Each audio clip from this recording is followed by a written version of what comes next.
എത്ര നല്ലവൻ, അവനെന്നെന്നും മതിയായവൻ. എന്റെ യേശു എത്ര നല്ലവൻ, അവനെന്നെന്നും മതിയായവൻ.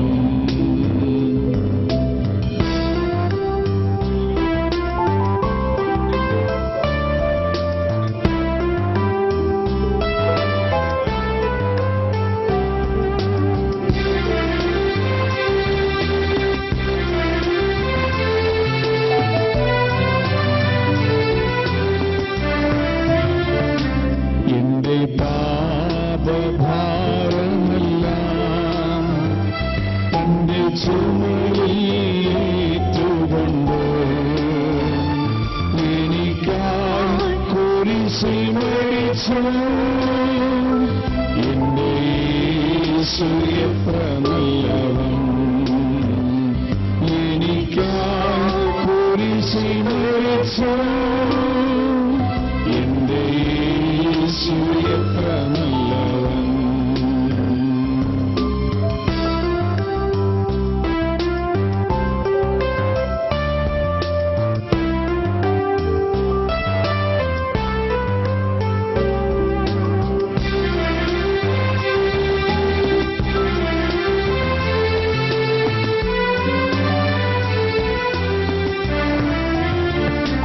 എന്റെ ആവശ്യങ്ങളറിഞ്ഞ് ആകാശത്തിൽ കിളിവാതിൽ തുറന്ന്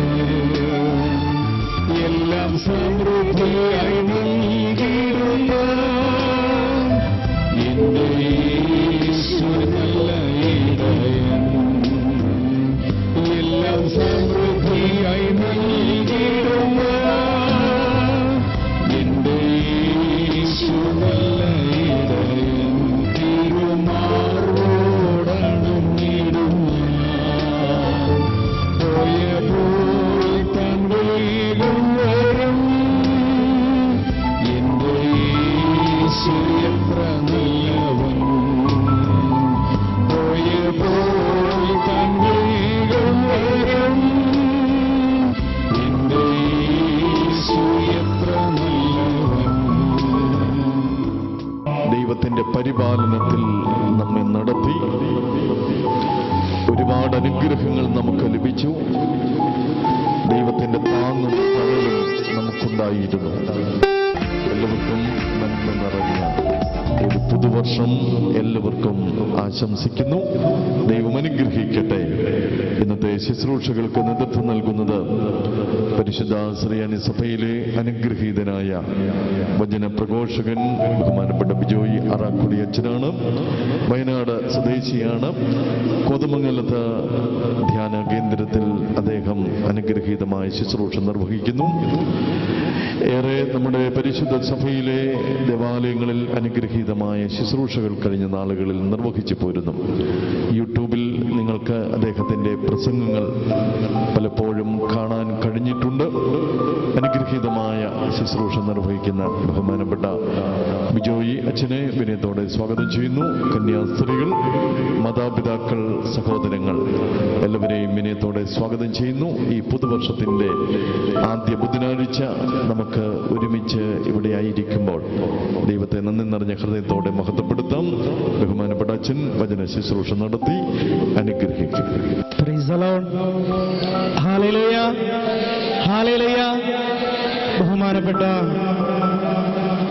വൈദിക സ്റ്റേഷൻ, കന്യാസ്ത്രീ അമ്മമാര്, ഇടവകയുടെ ട്രസ്റ്റി, സെക്രട്ടറി, മാനേജിംഗ് കമ്മിറ്റി,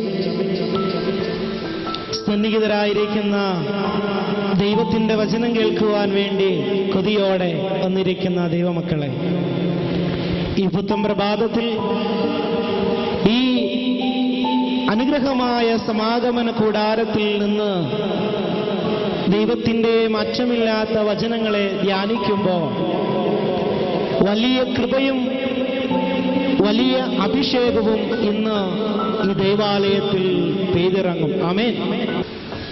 ഇത്രയും ജനങ്ങൾ കൂടി വരുന്ന നാനാജാതി മതസ്ഥർ ഈ ആലയത്തിൽ വന്ന് പ്രാർത്ഥിക്കുമ്പോൾ വിടുതലുണ്ട്.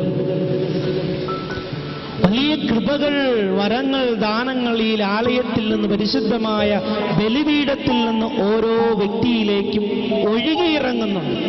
അതുകൊണ്ടാണ് ജനം ഇങ്ങനെ ഒഴുകി വരുന്നതിന് കാരണം. Hallelujah, hallelujah. ജെറമ്യ പ്രവാചകന്റെ പുസ്തകം 29-ാം അധ്യായം 11-ാം തിരുവചനം. കർത്താവ് അരുളി ചെയ്യുന്നു, നിന്നെക്കുറിച്ച് എൻ്റെ മനസ്സിലൊരു പദ്ധതിയുണ്ട്. അത് നാശത്തിന്റെ പദ്ധതിയല്ല, ക്ഷേമത്തിനുള്ള പദ്ധതിയാണ്. നിങ്ങൾക്ക് ശുഭകരമായ പ്രത്യാശ നൽകുന്ന പദ്ധതിയാണ്. ഹല്ലേലൂയ. ഈ പ്രഭാതത്തിൽ ദൈവത്തിന് എന്നെക്കുറിച്ചുള്ള പദ്ധതി എന്താണ്? ദൈവത്തിന്റെ പദ്ധതി എങ്ങനെ എന്നിൽ നിറവേറണമെന്ന് നാം ധ്യാനിക്കുമ്പോൾ ദൈവം നമ്മോട് പറയും, മോനെ, മോളെ, നിന്നെക്കുറിച്ചുള്ള എൻ്റെ പദ്ധതി ഇതാണ്, നീ അതുപോലെ ജീവിക്കണം. ഇന്ന് പലപ്പോഴും നമ്മൾ പറയുന്ന പരാതിയാണ് ദൈവത്തോട്, ദൈവത്തിന് എന്നെ ഇഷ്ടമല്ല, ദൈവം എൻ്റെ പ്രാർത്ഥന കേൾക്കുന്നില്ല, ദൈവം എൻ്റെ നിലവിളി കേൾക്കുന്നില്ല.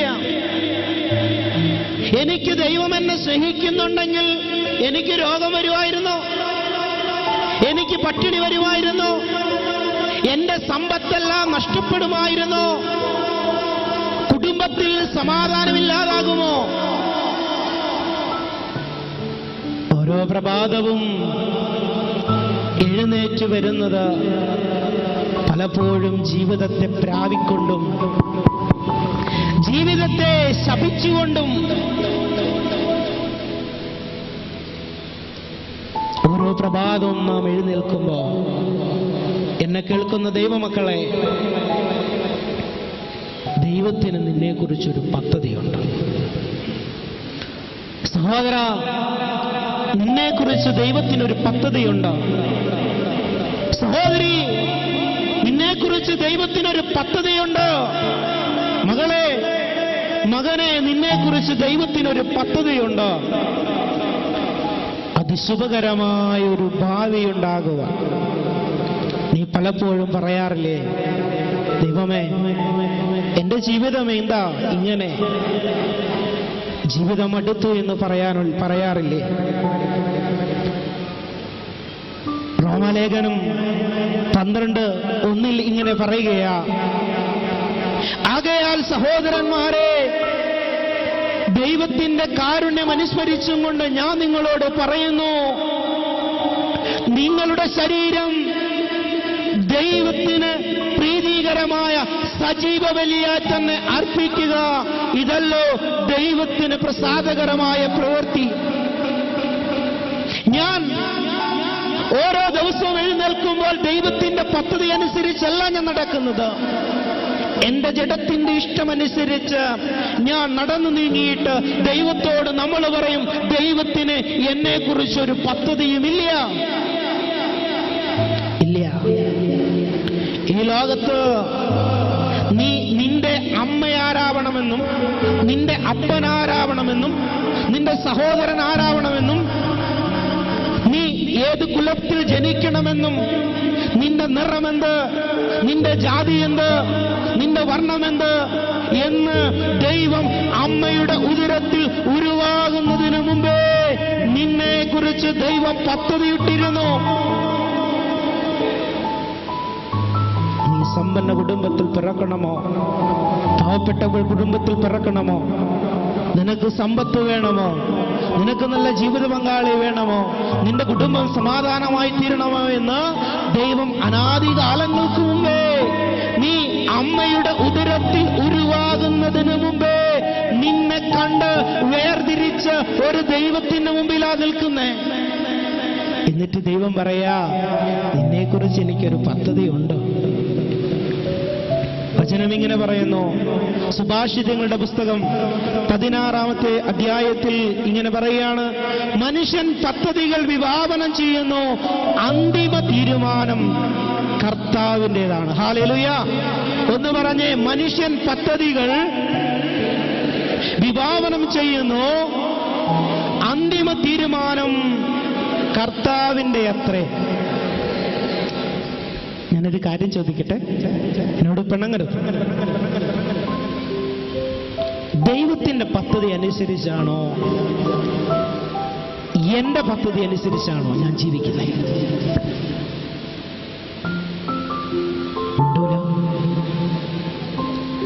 ഇത്ര നേരം എന്തോ ഒരു ഹൈലേലുകയും സ്തോത്രമായിരുന്നു.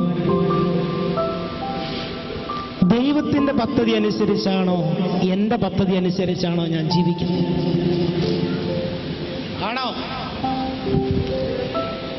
ദൈവത്തിന്റെ പദ്ധതി. ഇനി തിരിച്ച് ഇപ്പൊ പറഞ്ഞു, ദൈവത്തിന്റെ പദ്ധതി അനുസരിച്ച് നിങ്ങൾ ജീവിക്കണേ. തിരിച്ച് കുറച്ച് കഴിയുമ്പോൾ പറയരുത് എന്റെ പദ്ധതിയാണെന്ന്, മാറ്റി പറയരുത്.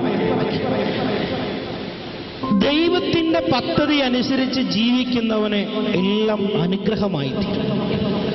ഒരു കാര്യം ചോദിക്കട്ടെ, 10 സെന്റ് സ്ഥലം വാങ്ങാൻ, വീട് സ്ഥലം വാങ്ങാൻ നമ്മൾ തീരുമാനിച്ചു. കേട്ടെ, 10 സെന്റ് സ്ഥലം വാങ്ങാൻ തീരുമാനിച്ചു. സ്ഥലമില്ലാത്തവർ ഇപ്പോൾ തന്നെ തീരുമാനിച്ചു. 10 സെന്റ് സ്ഥലം വാങ്ങാൻ ആഗ്രഹിക്കുന്നവരെ ഇങ്ങനെ പ്രാർത്ഥിച്ചോ, ദൈവം എനിക്ക് തരും. ഹല്ലേലൂയ. 10 സെന്റ് സ്ഥലം വാങ്ങാൻ നമ്മൾ തീരുമാനിച്ചു. നമ്മൾ ഭാര്യയോട് പറയും, ചേട്ടായിമാരെ ഭാര്യയോട് പറയും, നമുക്കൊരു 10 സെന്റ് സ്ഥലം വാങ്ങിയാൽ കൊള്ളാം. അടുത്തത് പറയുന്ന ആരോടാ? ആരോടാ പറയണേ? മക്കളോട് പറയും. അത് കഴിഞ്ഞ് അടുത്ത ആരോട് പറയും? ആരോട് പറയും? ദൈവത്തോട്. അടുത്തു പോയി പറയുന്നു, ബ്രോക്കർമാരോട് പറയും. അല്ലേ, എനിക്കൊരു 10 സെന്റ് സ്ഥലവും വീടും വേണം, പറ്റുന്നത് എവിടെയെങ്കിലും നോക്കണം. ബ്രോക്കർ കൊണ്ടുപോയി കുറേ സ്ഥലങ്ങൾ കാണിക്കും. നമുക്ക് ഇഷ്ടപ്പെട്ടു, എങ്ങാനും ഇഷ്ടപ്പെട്ടത് വാങ്ങി. ഇതെല്ലാം കഴിഞ്ഞ് കഴിയുമ്പോൾ അച്ഛൻ്റെ അടുത്ത് വരും, അച്ഛാ ആ വീട്ടിൽ താമസിക്കാൻ കൊള്ളൂല. ആരുടെ പദ്ധതി അനുസരിച്ച 10 സെന്റ് സ്ഥലവും വീടും വാങ്ങിച്ച്? നിങ്ങൾ നേരത്തെ ഇപ്പൊ എന്നാ പറഞ്ഞേ? നേരത്തെ എന്നാ പറഞ്ഞേ? 2 വാക്ക് പറയരുത് കേട്ടോ. ഇന്ന് മകളെ ഇല്ലെങ്കിൽ മകൻ വിവാഹം കഴിക്കുമ്പോ ഒരു തുണയെ കാണാനായിട്ട് പോയി കഴിഞ്ഞ് തിരിച്ചു വരുമ്പോ അവൻ പദ്ധതികളെല്ലാം ചെയ്യും. കല്യാണം എങ്ങനെ നടത്തണം, എത്ര പേരെ വിളിക്കണം, ഏത് ബ്യൂട്ടീഷ്യനെ കൊണ്ട് മേക്കപ്പ് ചെയ്യണം, ഏത് വണ്ടിയിൽ പോകണം, ഏത് ഓഡിറ്റോറിയം ബുക്ക് ചെയ്യണം. ഇതെല്ലാം കഴിഞ്ഞ് അവസാനം എന്ന് പറയും, അച്ഛാ കൊച്ചിന് കല്യാണമായിട്ടോ. പാവപ്പെട്ട അച്ഛൻ, എന്നാ കല്യാണം? അതെ, 25-ാം തീയതിയാ, ഡിസംബർ മാസം 25-ാം തീയതി. അന്നച്ഛൻ എന്തായാലും കുർബാന ഇല്ലല്ലോ. പാവച്ചൻ 25 ദിവസം നോമ്പ് നോറ്റിയിട്ട് ഭാര്യയുടെ മക്കളെയും കൂടെ കുറച്ച് ദിവസം പോയി 2 ദിവസം താമസിക്കാന്ന് പറയുമ്പോഴാണ് 25-ാം തീയതി കല്യാണം. അവസാനം ആരോട് പറഞ്ഞു? എന്നിട്ട് ആ കുടുംബജീവിതം ശിഥിലമായി പോകുമ്പോ, വഴക്കുണ്ടായി, രണ്ടുപേരും തമ്മിൽ ഡൈവേഴ്സിന്റെ വക്കിലെത്തി നിൽക്കുമ്പോൾ അച്ഛനോട് പറയാം, അച്ഛ ഒന്ന് പ്രാർത്ഥിക്കണം. അമ്മമാര് പറയാം, അച്ഛ അവൾ എന്നോട് ഒരു വാക്ക് പോലും മിണ്ടുന്നില്ല, എനിക്ക് കഞ്ഞി തരുന്നില്ല, എനിക്ക് മരുന്നെടുത്ത് തരുന്നില്ല, ഞാൻ വളർത്തി വലുതാക്കിയ മകൻ ഇന്ന് എന്നോട് എതിർക്കുകയാണ് അച്ഛ. ഞാൻ പറയുന്നതൊന്നും കേൾക്കണില്ല. നിന്റെ പദ്ധതി എങ്ങനെയാ നീ പ്ലാൻ ചെയ്തത്?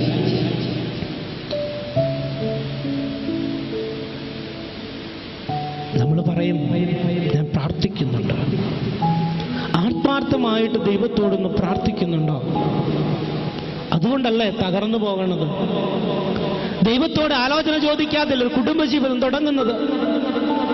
നീ വാഹനം വാങ്ങുന്നത്, നീ സമ്പത്ത് വാരിക്കൂട്ടുന്നത്, നീ ലോകത്തിലെ എല്ലാം വാങ്ങിക്കൂട്ടുന്നത് അങ്ങനെയല്ലേ? അവസാനം ഒരു ഗതിയും പരഗതിയും ഇല്ലാതെ ദൈവത്തോട് പറയും, ദൈവമേ നീ എന്നെ തള്ളിക്കളഞ്ഞു, നീ എന്നോട് സ്നേഹിക്കുന്നില്ല. അല്ല മക്കളെ, അല്ല. ദുരന്തം വരുന്നതിന് മുമ്പേ ദൈവത്തോട് ആലോചന ചോദിക്കണം. ദൈവം പണിയും. ഒരു പക്ഷെ നിങ്ങൾ ഒരു പക്ഷേ ഇങ്ങനെ ചോദിച്ചേക്കാം, അച്ഛാ ഞാൻ ദൈവത്തോട് പ്രാർത്ഥിച്ച വിവാഹം നടത്തി, ഇതിൽ കല്യാണം ആലോചിച്ചത്. നീ ദൈവത്തോട് ആലോചന ചോദിച്ച് നീ കാര്യങ്ങൾ എന്തെങ്കിലും ചെയ്തിട്ടുണ്ടെങ്കിൽ അതിന് ദൈവം പരിഹാരം ചെയ്യും. Hallelujah, hallelujah. വചനം പറയുകയാണ്, മനുഷ്യൻ പദ്ധതികൾ വിഭാവനം ചെയ്യുന്നു. നീ എന്തെല്ലാം പദ്ധതിയിട്ട് നിന്റെ ഇഷ്ടമനുസരിച്ച് ചെയ്താലും അത് താളടിയായി പോകും. പക്ഷേ ദൈവത്തിന്റെ പദ്ധതി നിറവേറുമ്പോൾ ഈ പ്രഭാതത്തിൽ ഇതാ ദൈവം നിന്റെ കുടുംബത്തെ പണിയും. നിന്റെ കഷ്ടത മാറും, നിന്റെ രോഗം മാറും. അച്ഛനെ ഇവിടെ കിടന്നൊരു വെല്ലുവിളിക്കുക, ഒരു പക്ഷേ കാലതാമസം വന്നാലും ദൈവം നടത്തി തരും. ഒരു സംഭവം ഇങ്ങനെ ഓർക്കുക. ഈ നാളുകളിൽ എനിക്ക് വർഷങ്ങളായ വലിയൊരു ആഗ്രഹമായിരുന്നു ഒരു ബുള്ളറ്റ് വാങ്ങണം. എൻ്റെ മൂത്ത മകനും അവന് 2 വയസ്സ് മുതൽ അവൻ പ്രാർത്ഥിക്കാൻ തുടങ്ങി, എൻ്റെ അപ്പയ്ക്ക് ഒരു ബുള്ളറ്റ് കൊടുക്കണം. പള്ളിയിൽ പോയി ചോദിക്കും, നീ എന്നാടാ പ്രാർത്ഥിച്ച്? അവൻ പറയും, എൻ്റെ അപ്പയ്ക്ക് ഒരു ബുള്ളറ്റ് കൊടുക്കണമെന്ന് പ്രാർത്ഥിച്ചു, വേറെ ഒന്നും പ്രാർത്ഥിക്കണം. അവൻ 5 വർഷം പ്രാർത്ഥിച്ചു. രാത്രി എന്നാടാ പ്രാർത്ഥിക്കണം? അപ്പയ്ക്ക് ബുള്ളറ്റ് കൊടുക്കും, വേറെ ഒരു പ്രാർത്ഥനയില്ല. 5-ാമത്തെ വർഷം ഈ കഴിഞ്ഞ നാളിൽ 1 മാസം മുന്നേ വണ്ടി വാങ്ങണമെന്നല്ല അങ്ങനെ ആഗ്രഹിച്ച് നിൽക്കുന്ന സമയത്ത് ഒരാൾ കൊണ്ട് നിന്റെ അടുത്ത് 1 രൂപ പോലും ഇല്ല. 1,40,000 രൂപ വേണം. വണ്ടിയെല്ലാം പോയി നോക്കി കണ്ടു, പൈസ ഇല്ല. ഞാൻ തീരുമാനിച്ചു, സ്വർണ്ണം കൊണ്ടുപോയി പണയം വെച്ച് 1,00,000 രൂപ അടവിട്ട് വണ്ടി വാങ്ങാമെന്ന് തീരുമാനമെടുത്തു. ദൈവത്തോട് പ്രാർത്ഥിച്ചു, ദൈവം എനിക്കൊരു വണ്ടി വേണം. അങ്ങനെ ഇരിക്കുമ്പോൾ നവംബർ മാസം 17-ാം തീയതി എൻ്റെ ബർത്ത്ഡേയുടെ അന്ന് പരിചയമുള്ള ഒരു ഹൈന്ദവ സഹോദരൻ ബർത്ത്ഡേക്ക് ഒരു കേക്കൊക്കെ വാങ്ങിയിട്ട് എൻ്റെ ഒരു ശുശ്രൂഷിക്കുന്ന പള്ളിയിൽ എല്ലാ ശനിയാഴ്ചയും ഒരു ശുശ്രൂഷ നടക്കുന്നു. ഈ മനുഷ്യൻ കേക്കെല്ലാം മുറിച്ച് പോകുന്ന സമയത്ത് എൻ്റെ പള്ളിയുടെ ട്രസ്റ്റി അവർ ഓഫീസിൽ മാനേജറായിട്ട് വർക്ക് ചെയ്യും, സ്ഥാപിച്ചേട്ടൻ. അദ്ദേഹത്തിനോട് ഒരു 10,000 രൂപ കൊടുത്തിട്ട് പറഞ്ഞു, അച്ഛൻ വണ്ടി വാങ്ങാന്നല്ല പറഞ്ഞേ, അച്ഛന് കൊടുത്തേക്കാൻ പറഞ്ഞു. 10,000 രൂപ കിട്ടും. എനിക്ക് വേണ്ട എന്ന് പറഞ്ഞപ്പോൾ അദ്ദേഹം പറഞ്ഞു, വായ്പയായിട്ടിരുന്നോട്ടെ, അച്ഛന് ഉണ്ടാകുമ്പോൾ തന്നാ മതിയെന്ന്. അത് കഴിഞ്ഞു ബാക്കി 1,30,000. ഒരാൾ പറഞ്ഞു, അച്ഛാ ഓഗസ്റ്റ് മാസത്തേക്ക് എനിക്ക് പൈസ തന്നാൽ മതി, 1,00,000 രൂപ വേണമെങ്കിൽ അച്ഛൻ കൊണ്ടുപോകും. വേറെ ഒരാൾ 20,000 രൂപ തന്നു. 10,000 രൂപ മാത്രമേ സ്വർണം വെച്ച് വണ്ടിയിടും. 5 വർഷം പ്രാർത്ഥിച്ചതിന് ശേഷം അടവിട്ടൊരു വണ്ടി എടുക്കാമെന്ന് തീരുമാനിച്ച ദൈവം അടവ് വിട്ടില്ല. എൻ്റെ പള്ളിയിൽ അതേ മാസം തന്നെ ഒരു കുറി തുടങ്ങി. ആ കുറിയിൽ ഞാൻ ചേർന്നു. ഞാൻ എൻ്റെ ഇഷ്ടമനുസരിച്ച് 2-3 മാസങ്ങൾക്ക് മുമ്പേ വണ്ടി വാങ്ങി ഞാൻ എന്ത് ചെയ്യണം? ഞാൻ അടവിടണ്ട വന്നേ. 2 മാസം നല്ല പൈസ അടയ്ക്കണ്ട വന്നേ. ദൈവമക്കളെ, ഇത് ഈ കഴിഞ്ഞ നാളുകളിലുണ്ടായ ചെറിയൊരു കാര്യത്തെക്കുറിച്ച് അച്ഛൻ പറഞ്ഞത്. ഇത് ചെറിയ കാര്യമല്ല, എൻ്റെ ജീവിതത്തിൽ വലിയ കാര്യമാണ്. എൻ്റെ ജീവിതത്തിൽ ഈ നാളിൽ ദൈവം തന്ന വലിയൊരു കാര്യമാണ്. ഓരോ പ്രഭാതത്തിൽ ഇറങ്ങുമ്പോഴും, ഈ ശുശ്രൂഷയ്ക്ക് ഇറങ്ങിയപ്പോ, ഇന്നലെ വൈകിട്ട് വണ്ടി കയറിയപ്പോ എന്നെ കൂടെ പ്രാർത്ഥിക്കുന്ന സഹായിക്കുന്ന ഒത്തിരി പേരുണ്ട്. അവരോട് പറഞ്ഞു, നിങ്ങൾ എനിക്ക് വേണ്ടി പ്രാർത്ഥിക്കണം. ഇങ്ങനെ ശുശ്രൂഷ അച്ഛൻ പൊക്കോ, അച്ഛന് വേണ്ടി ഇന്ന് പ്രാർത്ഥിച്ചു കൊള്ളാം. ദൈവമക്കളെ, ഇവിടേക്ക് അച്ഛൻ വിളിച്ചു. ഇവിടെ പ്രസംഗിക്കാൻ ഞാൻ പറഞ്ഞ 5 മിനിറ്റ് തിരിച്ചു വിളിക്കാം. ദൈവത്തോട് ദൈവം എന്ത് ചെയ്യണം? ദൈവം പറഞ്ഞു, നീ പൊക്കോ, നിന്നെ ഞാൻ ഉയർത്താനായിട്ട് തുടങ്ങുക. തിരിച്ചു വിളിച്ച് അച്ഛനോട് പറഞ്ഞു, അച്ഛൻ ഞാൻ വരാം. എന്തെന്ന് ചോദിച്ചാൽ, ദൈവത്തോട് ആലോചന ചോദിച്ചാൽ ദൈവം നിറപടിയായിട്ട് നിങ്ങളെ അനുഗ്രഹിക്കും. വചനം ഇങ്ങനെ പറയുന്നു, ഈ ചെറിയ ഒരുവൻ പോലും നഷ്ടപ്പെട്ടു പോകുവാൻ സ്വർഗസ്ഥനായ നിന്റെ പിതാവ് ആഗ്രഹിക്കുന്നില്ല. ബാറസിയുടെ പുസ്തകം, പ്രഭാഷകന്റെ പുസ്തകം 15:11 പറയാണ്, എന്റെ വീഴ്ചയ്ക്ക് കാരണം കർത്താവാണെന്ന് പറയരുത്. കേട്ടേ, എന്റെ വീഴ്ചയ്ക്ക് കാരണം ദൈവമാണെന്ന് നീ പറയരുത്. നിന്റെ വീഴ്ച രക്ഷയ്ക്ക് കാരണം നീ തന്നെയാ. ഇന്ന് സുറിയാനി സഭയിൽ കേട്ടോ, ഇന്ന് അനുഗ്രഹം പടിയിറങ്ങി പോകുന്ന ഒരു ഒന്നാമത്തെ കാരണം നമ്മുടെ കുടുംബങ്ങളിൽ യാമപ്രാർത്ഥന നഷ്ടപ്പെട്ടു പോയി അല്ലേ?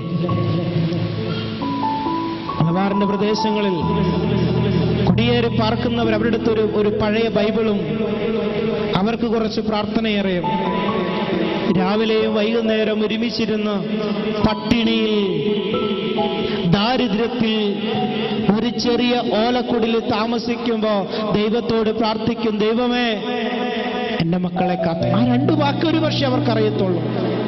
എന്റെ ഭാര്യനെ കാക്കണം, എന്റെ മക്കളെ കാക്കണം. പറമ്പിൽ പണിയെടുക്കാൻ പോകുമ്പോ ദൈവത്തോട് പ്രാർത്ഥിക്കും, എന്റെ മക്കളെ കാത്തോളും. അറിയുന്ന ഗീവർഗീസ് പുണ്യാളനോടും ബാവയോടും മഞ്ഞിനിക്കര ബാവയോടും മധ്യസ്ഥം യാചിക്കും, എന്റെ കുഞ്ഞുങ്ങൾ സിംഹവും പാമ്പും പുഴുവും കേറാതിരിക്കാൻ എന്റെ മക്കളെ കാത്തുകൊള്ളണം. സമ്പത്ത് വന്നപ്പോ, മക്കൾക്ക് വിദ്യാഭ്യാസമായപ്പോൾ, ജോലിയായപ്പോ, കൊട്ടാരം പോലുള്ള വീടുകളുണ്ടായപ്പോ, ദൈവമക്കളെ നിങ്ങൾ ദൈവത്തെ മറന്നുപോയില്ലേ? പ്രാർത്ഥിക്കാൻ മറന്നുപോയില്ലേ? തന്നതിന്, മക്കളെ തന്നതിന്, ഭവനം തന്നതിന്, വാഹനം തന്നതിന്, സമ്പത്ത് തന്നതിന് നിനക്ക് നന്ദി പറയാൻ കഴിഞ്ഞിട്ടുണ്ടോ? എന്നിട്ട് പറയില്ലേ, എന്റെ മിടുക്കുകൊണ്ട് ഞാൻ പണിയെടുത്ത് മക്കളെ പഠിപ്പിച്ചു, എന്റെ മിടുക്ക്. ഞാൻ 10 ഏക്കർ സ്ഥലം വാങ്ങി, എന്റെ മിടുക്ക്. ഞാൻ വീട് വെച്ചു, എന്റെ മിടുക്കല്ല. ദൈവം നിനക്ക് തന്നതാ.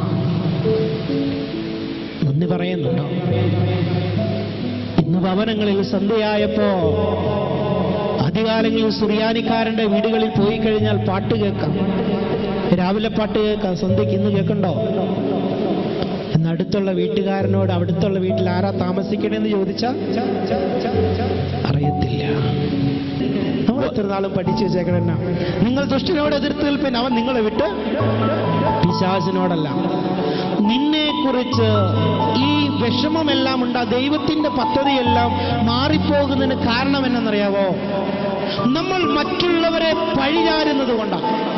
കേട്ടേ, എന്റെ ഭാര്യ പറയും, ഞാൻ ഈ മനുഷ്യൻ എന്നെ കെട്ടിക്കൊണ്ടെന്ന നാള് മുതൽ എനിക്കൊരു സ്വസ്ഥതയില്ല അല്ലേ?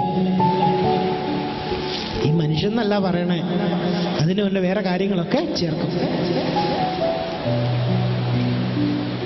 നമ്മൾ പറയും, നിന്റെ കാല് കുത്തിയ നാള് മുതൽ ഇവിടെ ഒരു സ്വസ്ഥത. ആരോട് എതിർക്കണേ? വചനം പറയുന്നു, പല്ലിന് പകരം പല്ല്. ഭാര്യ പറയാണ്, ഞാൻ ഈ വീട്ടിൽ കയറിയപ്പം മുതൽ, നിങ്ങൾ എന്നെ കെട്ടിക്കൊണ്ടുവന്ന നാള് മുതൽ എനിക്കൊരു സ്വസ്ഥത. ഇത്ര നാള് സ്വർഗത്തിലാണോ? സ്വർഗത്തിലൊന്നും അല്ലായിരുന്നു, ചുമ്മാ പറയോ. ചേട്ടന്മാര് പറയും, നീ ഇവിടെ കാല് കുത്തിയപ്പോ മുതല്. അമ്മായിയമ്മ പറയും, നീ ഇവിടെ കാല് കുത്തിയപ്പോ മുതല് നശിച്ചു മുടിഞ്ഞു. ഒരിക്കലുമല്ല.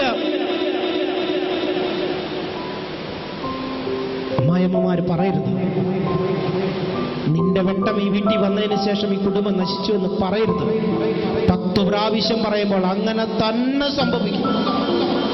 മക്കളോട്, എടാ നീ മുടിഞ്ഞു പോകും, നീ നശിച്ചു പോകും, നീ പഠിക്കാൻ കൊള്ളത്തില്ല, നീ മണ്ടന കഴുതയായെന്ന് 100 പ്രാവശ്യം പറയുമ്പോ അതങ്ങനെ തന്നെ സംഭവിക്കും. ഓരോ പ്രഭാതത്തിൽ എഴുന്നേൽക്കുമ്പോ, ദൈവമേ ഈ മുടിഞ്ഞ വീട്, നശിച്ച വീടെന്ന് പറയരുത്. നീ പറയുന്ന ഓരോ വാക്കുകളും ശബ്ദങ്ങളും ഈ അന്തരീക്ഷം മുഴുവനും അലയടിക്കുന്നുണ്ട്. അതൊന്ന് ശാസ്ത്രം കണ്ടുപിടിച്ചിട്ടുണ്ട്. അപ്പോ നശിച്ചു മുടിഞ്ഞു എന്ന് പറയുമ്പോ അതെപ്പോഴും കുടുംബത്തിൽ ഇങ്ങനെ അലതല്ലി കേട്ടോണ്ടിരിക്കും. അതങ്ങനെ തന്നെ സംഭവിക്കും, യാതൊരു വ്യത്യാസവും. പറയും, തീരുമാനമെടുക്കണം. നമ്മൾ പറഞ്ഞു, ദൈവാത്മാവിടെ വരുമ്പോൾ വൈക്കോല് തീപ്പൊരി എന്ന പോലെ കത്തിപ്പെടണം. ഇന്ന് ഈ തിന്മയെല്ലാം കത്തി മാറ്റപ്പെടണം. പലപ്പോഴും ഞാൻ പറയുന്ന വാക്കുകളിൽ, വചനത്തിൽ നിന്ന് മാറിപ്പോകുന്ന പരിശുദ്ധാത്മാവ് നയിക്കുന്നതുകൊണ്ടാണ്. ദൈവത്തിന് നിന്നെ കുറിച്ചൊരു പദ്ധതിയുണ്ട്. അത് എങ്ങനെ പോയാലും നീ ദൈവത്തിൽ നിന്ന് അകന്നുപോയാൽ പദ്ധതി നിറവേറില്ല. ഇന്ന് ഈ പിശാച് നശിപ്പിക്കാൻ വേണ്ടി ശ്രമിച്ചേക്കണ ആരെയാ? ദുഷ്ടന്റെ ഇപ്പത്തെ പ്ലാൻ എന്നറിയാവോ? എന്താ? ആരെ നശിപ്പിക്കണ്ടേ?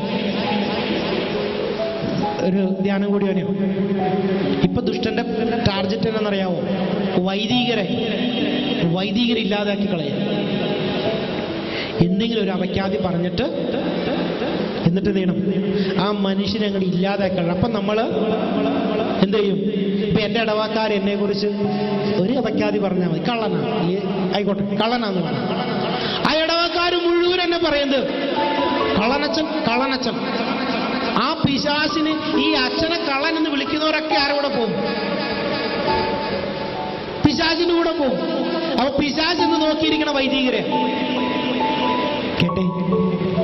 അതുകൊണ്ട് ജ്ഞാനത്തിന്റെ പുസ്തകം പറയുന്നു, ജ്ഞാനത്തിന്റെ പുസ്തകം മഹാജ്ഞാനം 2:12 മുതൽ, നീതിമാനെ പതിയിരുന്ന് ആക്രമിക്കാം, അവൻ നമ്മോട് പൊരുതുന്നു. നീതിമാനെ പതിയിരുന്ന് വരുവിൻ, നമുക്ക് നീതിമാനെ പതിയിരുന്ന് ആക്രമിക്കാം. ദൈവത്തിന്റെ പദ്ധതി എന്റെ മേൽ നിറവേറാതിരിക്കുന്നതിന്റെ കാരണം എന്നാ? നമ്മൾ എന്ത് ചെയ്യും? ദുഷ്ടന്റെ വാക്ക് മാത്രം കേൾക്കും. നിന്നിൽ നന്മയുണ്ടെങ്കിൽ നീ ഒരു പ്രാർത്ഥിക്കുന്ന വ്യക്തിയാണെങ്കിൽ, നീ പള്ളിയിൽ പോകുന്ന വ്യക്തിയാണെങ്കിൽ, നീ ധ്യാനം കൂടാൻ പോകുന്ന വ്യക്തിയാണെങ്കിൽ, ദുഷ്ടന് നിന്നെ മതി. പദ്ധതി നിറവേറണമെങ്കിൽ നമ്മൾ എന്ത് ചെയ്യണം? എതിർത്ത് നിൽക്കരുത്, എതിർപ്പ് പറയരുത്. ഈ ദുഷ്ടന കുടുംബജീവിതത്തെ തകർത്ത് കളയാൻ ദുഷ്ടന്റെ പ്ലാൻ എന്ന് വെച്ചാൽ നമ്മുടെ തകർത്ത് കളയാൻ ഏത് വിധേനയും. അതുകൊണ്ട് കേട്ടെ, ധ്യാനം കൂടുന്നവര് കേട്ടെ, റോമാലേഖനം 15:1, ബലമുള്ളവരായ നാം ദുർബലരായവരുടെ പോരായ്മ ക്ഷമിക്കുകയത്രേ വേണ്ടത്. ഹല്ലേലൂയ! ഉറക്കെ പറഞ്ഞേ ഹല്ലേലൂയ!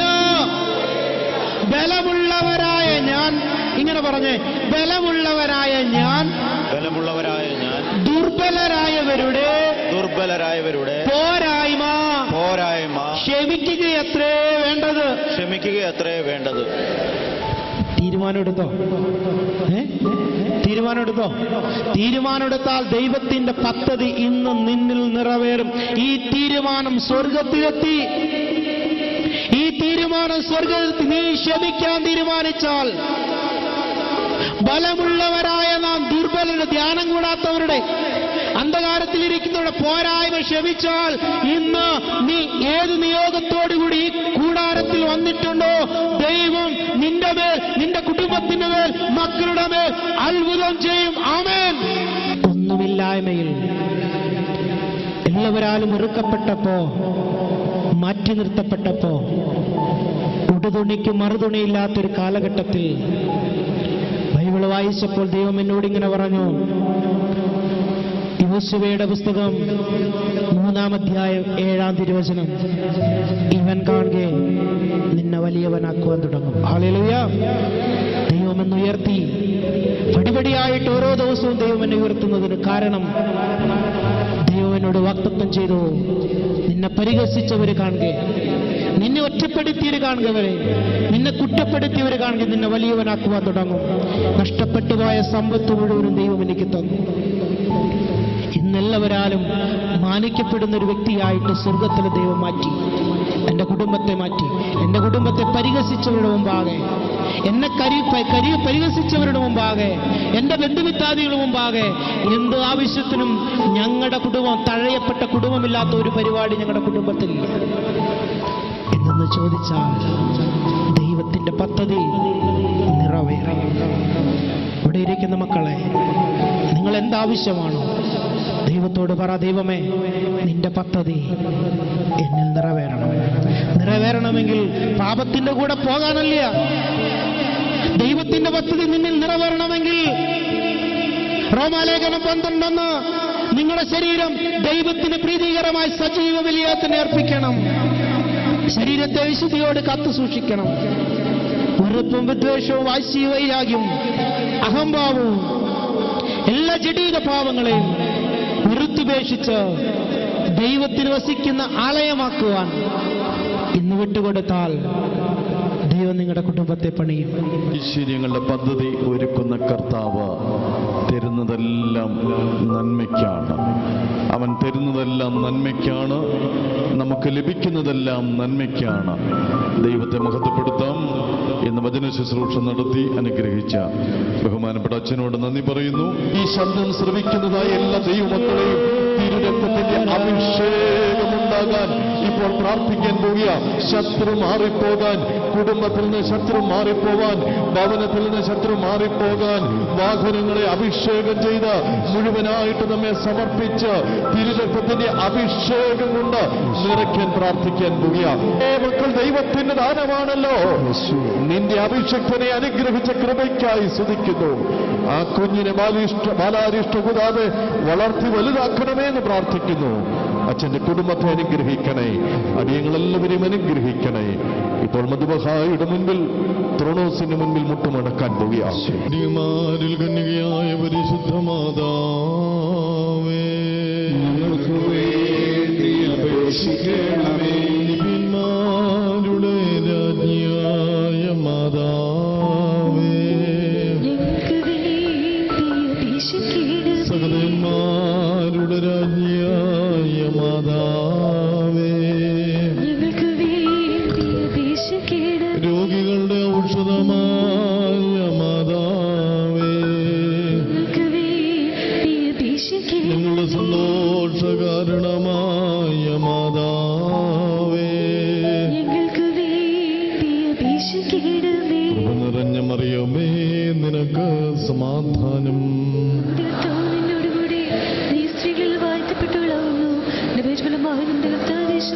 വാഴ്ത്തപ്പെട്ടവനാകുന്നു. ശുദ്ധമുള്ള എനിക്ക് മറിയമേ, തമ്പുരാന്റെ അമ്മേ, പാപികളായ ഞങ്ങൾക്ക് വേണ്ടി ഇപ്പോഴും നമ്മുടെ സമയത്തും ദൈവം തമ്പുരാനോട് അപേക്ഷിച്ചു. പിതാവാം ദൈവത്തിന്റെ സ്നേഹവും ഏകജാതനാം പുത്രന്റെ കൃപയും ആശീർവാദ സംബന്ധവും സഹവാസവും ഈ കൂട്ടത്തോടുകൂടി, ഈ ഇടവകയോടുകൂടി, ഈ ദേശത്തോടുകൂടി, ലോകമെങ്ങുള്ള ജനതയോടുകൂടി സദാ ഇപ്പോഴെപ്പോഴും എന്നേക്കും ഉണ്ടായിരിക്കുമാറാകട്ടെ. ആമീൻ. ഞാനിപ്പോൾ ശുശ്രൂഷിക്കുന്നത് സെന്റ് ജോൺസ് മിഷൻ ധ്യാന കേന്ദ്രത്തിലാണ്, കോതമംഗലത്ത്. പരിശുദ്ധ സഭയുടെ അനുഗ്രഹമായ ആ സ്ഥലത്തിൽ ചെറിയ പള്ളിയുടെ അടുത്ത, വലിയ പള്ളിയുടെ അടുത്താണ്. എല്ലാ മാസവും 3-ാം ഞായറാഴ്ച ധ്യാനം നടക്കുന്നു. പ്രത്യേകിച്ച് ഷോബിൻ ബോളച്ചന്റെ നേതൃത്വം നടക്കുന്നു. ചൊവ്വാഴ്ച ദിവസം ശാലൈ ടി വിയിൽ പ്രസംഗിക്കുന്ന ഷോബിൻ ബോളച്ചനാണ് ധ്യാനഗുരു. അച്ഛനോട് കൂടെ ചേർന്ന് പ്രവർത്തിക്കുന്നു. നിങ്ങൾ സെന്റ് ജോൺസ് മിഷൻ ധ്യാന കേന്ദ്രത്തിന് വേണ്ടി പ്രാർത്ഥിക്കണം. അതിൻ്റെ ബ്രോഷർ നിങ്ങൾക്ക് കൊണ്ടുവന്നിട്ടുണ്ട്. നിങ്ങൾക്ക് അത് ബന്ധപ്പെട്ടവരിൽ നിന്ന് വാങ്ങാവുന്നതാണ്. ഒരു പ്രാർത്ഥനാ റിക്വസ്റ്റ്, എല്ലാ ആഴ്ചയിലും ജീവന്റെ മന്ന എന്ന് പറയുന്ന ഒരു യൂട്യൂബിൽ പ്രസംഗം, സഭയുടെ ലിറ്റർജി എല്ലാം ഉണ്ട്. നിങ്ങളത് കാണുക. നിങ്ങൾ പ്രത്യേകിച്ച് ആ ശുശ്രൂഷയ്ക്ക് വേണ്ടി അനേകം പേരുടെ ജീവിതത്തിൽ വലിയ മാറ്റം സ്വർഗ്ഗത്തിലെ ദൈവം കൊടുക്കുന്നു.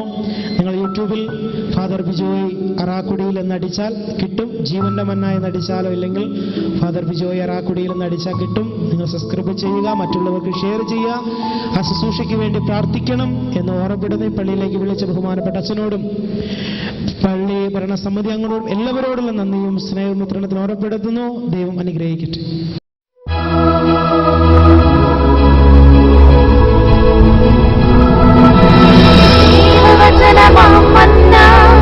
ജീവന്റെ മന്ന